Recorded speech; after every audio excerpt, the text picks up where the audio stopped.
Buenas tardes, Doc. En este video voy a analizar el caso CRISPR-Cas9 and Sickle Cell Anemia, el cual aborda una de las aplicaciones más importantes de la edición genética en medicina. Más que explicar únicamente cómo funciona CRISPR, me interesa discutir una idea que plantea este caso. ¿La mejor forma de tratar una enfermedad genética siempre consiste en corregir el gen que está mutado? A partir de esta pregunta voy a analizar el tratamiento, sus ventajas, sus limitaciones y las implicaciones que podría tener en la práctica médica. Para empezar, debemos de saber que la anemia falciforme es una enfermedad causada por una mutación en gen HBB, encargado de producir la cadena beta de la hemoglobina. Esta mutación hace que los glóbulos rojos pierdan su forma normal y adopten una forma de Os, dificultando el transporte de oxígeno y produciendo crisis dolorosas, anemia y daño en diferentes órganos. Lo interesante del caso es que los investigadores no corrigieron directamente esa mutación.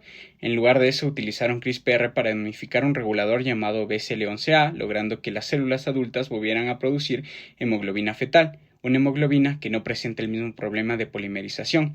Esa decisión científica es precisamente la parte que más me llamó la atención a mí.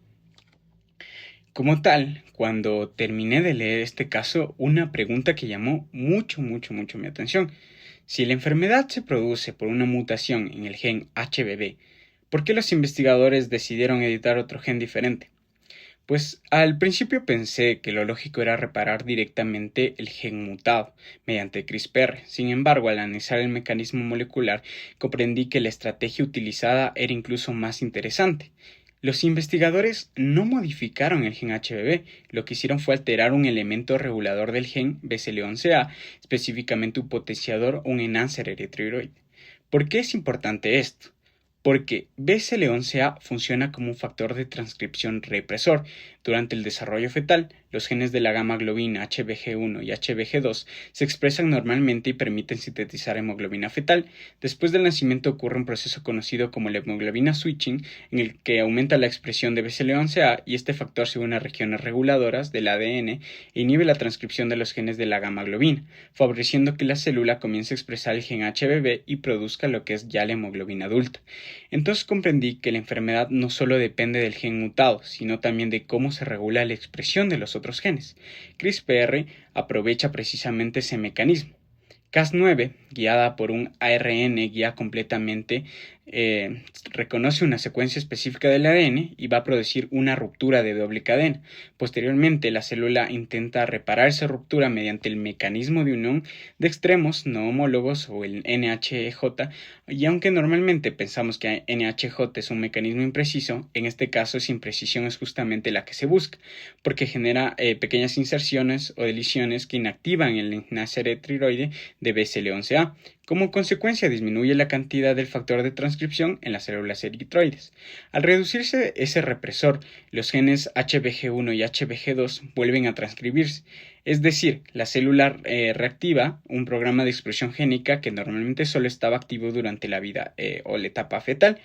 Y aquí aparece otra idea que me pareció muy interesante. No se está creando una proteína nueva, no se está produciendo un gen artificial. Simplemente se está modificando la regulación de genes que el organismo como tal ya posee. Eso demuestra que muchas veces la terapia genética o génica consiste únicamente en cambiar la secuencia del ADN, sino también en controlar cuándo, dónde y cuánto se expresa un gen. Después me surgió otra pregunta. ¿Podemos considerar esto una cura?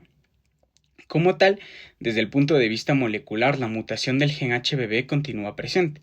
Sin embargo, el aumentar la producción de la hemoglobina fetal disminuye la polimerización de la hemoglobina S, y eso se reduce la deformación de los eritrocitos y disminuye las crisis vasoconclusivas. Por eso considero que este tratamiento representa una corrección funcional del fenotipo, aunque la mutación original permanezca en el genoma. Eso me hizo comprender que en biología molecular el genotipo y el fenotipo no siempre se modifican de la misma manera. Como tal, en este caso el genotipo prácticamente permanece igual, pero el fenotipo cambia. Esto gracias a la modificación y la regulación de la expresión génica de la que ya había hablado anteriormente. Finalmente apareció una reflexión ética. Si CRISPR representa una herramienta tan prometedora, el verdadero desafío es desarrollar la tecnología o conseguir que sean accesibles para los pacientes. Actualmente, el procedimiento requiere la obtención de células madres hematopoyéticas, su eyección ex vivo, el acondicionamiento medular y posterior reinfusión, además de un seguimiento prolongado. Por eso pienso que el éxito de esta terapia no va a depender únicamente del mecanismo molecular, sino también de la posibilidad de que los sistemas de salud puedan implementarla de forma segura y equitativa. En nuestro medio todavía es difícil implementar una terapia como esta debido al costo y a la infraestructura necesaria. Sin embargo, si podemos aplicar lo aprendido fortaleciendo el diagnóstico temprano, la consejería genética y lo que es la identificación de pacientes que en el futuro podrían beneficiarse de estas terapias, además de que este caso demuestra la importancia de seguir investigando genética y medicina personalizada, ya que enfermedades podrían tratarse mediante lo que son o lo que serán estrategias similares a esto. Como conclusión a este caso me permito comprender que CRISPR no solo representa una herramienta para reparar el ADN, sino va a representar una nueva manera de entender las enfermedades genéticas, y la principal enseñanza que me dejó es que como tal la solución no consiste en corregir directamente el problema, sino en encontrar un mecanismo biológico capaz de compensarlo. Y precisamente esa capacidad de comprender va más allá de memorizar genes o proteínas, y eso es lo que transforma la medicina actual y lo que transformará la medicina en el futuro.